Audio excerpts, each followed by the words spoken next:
Exam हमारा 2 parts में divide है, रिटन में और आपका इंटरव्यू में, और दोनों एलिमिनेटिंग राउंड होते हैं। लाइक आपने रिटन क्लियर कर लिया, देन आपके लिए इंटरव्यू की कॉल आ जाएगी, इंटरव्यू क्लियर कर लिया, देन आपको वो ऑफर लेटर दे देंगे।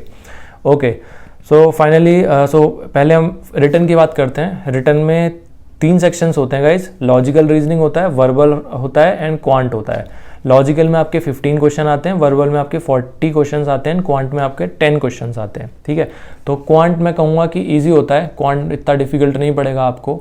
ठीक है, वर्बल में आपको थोड़ी प्रॉब्लम हो सकती है क्योंकि वर्बल में 40 क्वेश्चन हैं और काफ़ी लंबे लंबे पैराग्राफ्स दे रखे होते हैं जिसको आपको पढ़ना होता है, देन आपको उसके क्वेश्चन सॉल्व करने होते हैं। तो टाइम मैनेजमेंट यहाँ पर आपका बहुत मैटर करेगा कि आप टाइम मैनेज कैसे करके चलेंगे, क्योंकि अगर आपका एग्ज़ाम छूट जाता है तो वो मतलब उससे ब्लंडर तो फिर कुछ होगा नहीं, क्योंकि इसमें नेगेटिव मार्किंग नहीं है। ठीक है, टोटल 65 क्वेश्चन है, टाइम लिमिट आपके पास 90 to 95 मिनट्स होगी। तो छोड़कर तो मत आना क्वेश्चन, क्योंकि नेगेटिव मार्किंग नहीं है इसमें। तो टाइम मैनेजमेंट अच्छे से करके चलना। क्वांट के आपको तो टॉपिक्स पता ही होंगे, जो 10th लेवल का जो मैथमेटिक्स होता है हमारा, SCF, LCM, speed, distance and time and work, these topics cover करते हैं। वर्बल राउंड में बेसिकली आपके वही पैराग्राफ जो मैंने बताया, पैराग्राफ, इंग्लिश के थोड़े एंटोनियम्स, सिनोनियम्स वगैरह ये सब दे रखे होंगे। थोड़ा लॉजिकल रीजनिंग में एक टॉपिक आता है क्रिप्ट अर्थमेटिक करके, तो वो आप उसको थोड़ा नेट पे सर्च कर लेना, इसकी थोड़ी क्योंकि वेटेज ज़्यादा होती है। तो ये भी मैंने पढ़ा था जब 2 दिन लग गए थे मेरे को पढ़ने में। तो ये काफ़ी इंपॉर्टेंट क्वेश्चन होता है। अगर आप इसको कर सकते हैं, मतलब आप इसको सीख सकते हैं तो सीख लेना, वरना तो कोई दिक्कत वाली बात नहीं है, क्योंकि इसकी वेटेज काफ़ी होती है जो है। ठीक है, तो और एक चीज़ और बता दूं गाइस, इसमें जो है सेक्शनल कट ऑफ होती है। लाइक हर सेक्शन की अलग कट ऑफ होती है। लाइक लॉजिकल रीजनिंग की अलग कट ऑफ होगी, क्वांट की अलग कट ऑफ होगी। तो आपको तीनों जो सेक्शन होंगे, तीनों की सेक्शन की कट ऑफ आपको मिनिमम कट ऑफ क्लियर करनी होगी।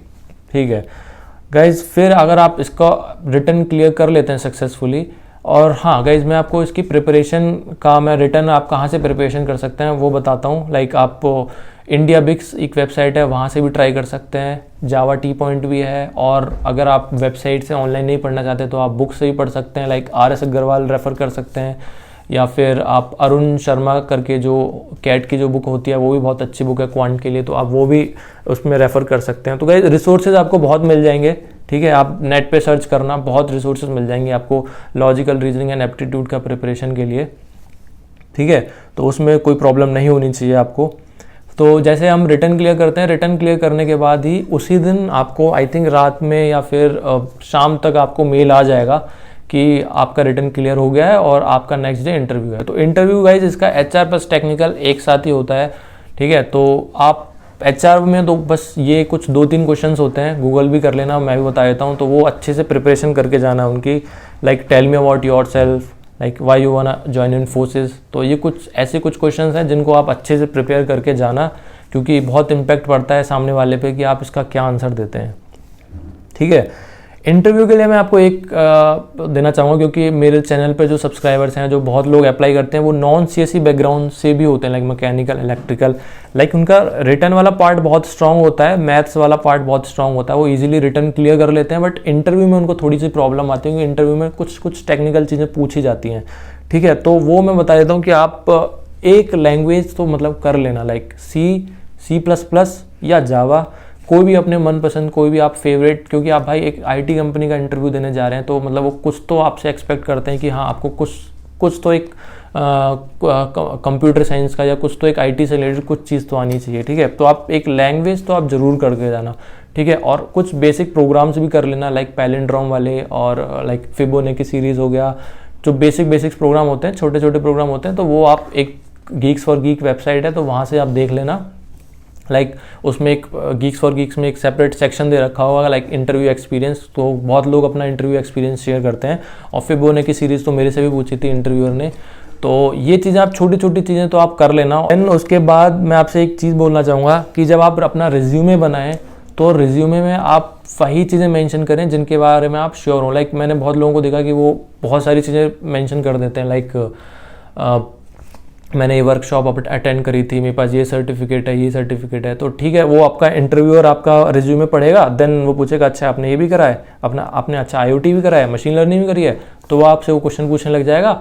और अगर आप नहीं बता पाए तो वहीं फंस जाओगे आप, वहीं प्रॉब्लम हो जाएगी। इंटरव्यूअर लाइक ज़्यादातर 15 to 25 मिनट्स ही आपका इंटरव्यू चलेगा, ज़्यादा लंबा नहीं चलता इंटरव्यू। इसी ड्यूरेशन में आपको थोड़ा सा इम्प्रेस करना पड़ेगा इंटरव्यू को। तो रिज्यूमे में आप वही मेंशन करें जो आप बहुत ज़्यादा श्योर हो। नॉन CSE वाले बैकग्राउंड के लिए मैं आपको एक सजेशन दूंगा, लाइक आपके जो कोर सब्जेक्ट्स हैं, लाइक EC के कोर सब्जेक्ट डिजिटल लॉजिक हो गया और लाइक EMT वगैरह, मुझे तो पता नहीं एक्चुअली, मैं कंप्यूटर साइंस से रिलेट करता हूँ। तो जो आपके कोर सब्जेक्ट होते हैं, मैकेनिकल का हीट हो गया एंड इलेक्ट्रिकल की मशीन वगैरह हो गए, तो ये सब आप कोर सब्जेक्ट अपने करके जाना, क्योंकि आप उनको बोलोगे कि सर मैं इस बैकग्राउंड से हूँ, देन काफ़ी पॉसिबिलिटी होती है, 90% केसेस में ये पॉसिबिलिटी होती है कि आपके वो कोर सब्जेक्ट्स के से भी क्वेश्चन वो पूछ ले वो, ठीक है। अगर आप वो चीज़ नहीं बता पाए तो वो एक बहुत नेगेटिव इम्पैक्ट डालेगा। तो अपने जो आप कोई भी ब्रांच से हैं, कंप्यूटर साइंस से हैं, तो अपने core subjects like operating system, DBMS, आपका डेटा स्ट्रक्चर एल्गोरिथम, ये सब करके जाना अच्छे से।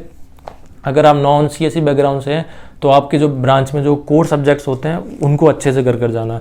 और गाइज ये एक थोड़ा अच्छा सा इंप्रेशन देता है, क्योंकि वो गाइज ये चेक करते हैं कि आपने 4 इयर्स में अपने बीटेक में क्या पढ़ा है। वो आपकी इतनी CSE की नॉलेज चेक नहीं करेंगे, वो बस ये चेक करेंगे कि आपने 4 इयर्स में, उन 4 इयर्स में आपने कितना गेन करा है जो है, ठीक है। तो फाइनली मैं अगर आपको सम अप करूँ तो इंटरव्यू में आपको एक प्रोग्रामिंग लैंग्वेज जरूर करके जानी है, C++, जावा, पाइथन, कुछ भी आप करके जा सकते हैं, ठीक है। अगर आप कंप्यूटर साइंस से बिलोंग करते हैं तो आपको data structure, DBMS and operating system and algorithms, इन 3-4 चीज़ों की तो अच्छे से नॉलेज होनी चाहिए, क्योंकि आपसे एक्सपेक्टेशन इंटरव्यूअर की और बढ़ जाती है जो है। अगर आप नॉन CSE बैकग्राउंड से हैं तो आप अपने जो कोर सब्जेक्ट्स हैं, मैकेनिकल, इलेक्ट्रिकल वाले जितने भी आप जो कोर सब्जेक्ट्स हैं वो अच्छे से करके जाइए, ठीक है। और कभी कभार ऐसा होता है, मेरे साथ ऐसा हुआ था कि एप्टीट्यूड का भी कोई पजल पूछ लेगा या कोई भी एप्टीट्यूड का क्वेश्चन भी पूछ सकते हैं आपसे, ठीक है। और लेकिन इंटरव्यू कंपैरेटिवली यूज होता है, बस आपको उसको सामने वाले को इम्प्रेस करना होता है, ये भरोसा दिलाना होता है कि हाँ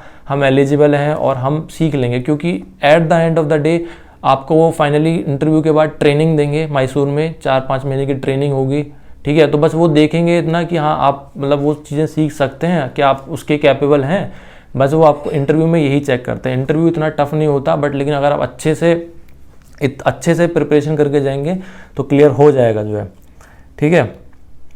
तो गाइज यही एक छोटी सी वीडियो थी, ठीक है। अगर आपकी कोई भी प्रॉब्लम हो, कोई भी क्वेरी हो तो कमेंट कर देना, ठीक है, मैं रिप्लाई कर दूंगा उसका। और गाइज अगर आपको ये वीडियो अच्छी लगी हो, ठीक है, तो इसको वीडियो को लाइक कर देना, चैनल को सब्सक्राइब कर देना। एंड वन मोर थिंग, हमारा एक टेलीग्राम पे ग्रुप बना हुआ है, लाइक जिन्होंने अभी इन्फोसिस ज्वाइन कर लिया है ऑलरेडी, जो ऑफर लेटर का वेट कर रहे हैं, ठीक है, तो आप वो टेलीग्राम ग्रुप ज्वाइन कर सकते हैं। वहाँ पे जो भी आपकी जो नॉर्मल जनरल क्वेरीज होती हैं, like marksheets, NSR, service agreement से रिलेटेड जितनी भी नॉर्मल क्वेरीज, बेसिक क्वेरीज होती हैं, वो वहाँ आपकी रिजॉल्व हो जाएंगी, ठीक है। तो लिंक मैं डिस्क्रिप्शन में दे दूँगा टेलीग्राम ग्रुप का, तो वो ज्वाइन कर लेना आप।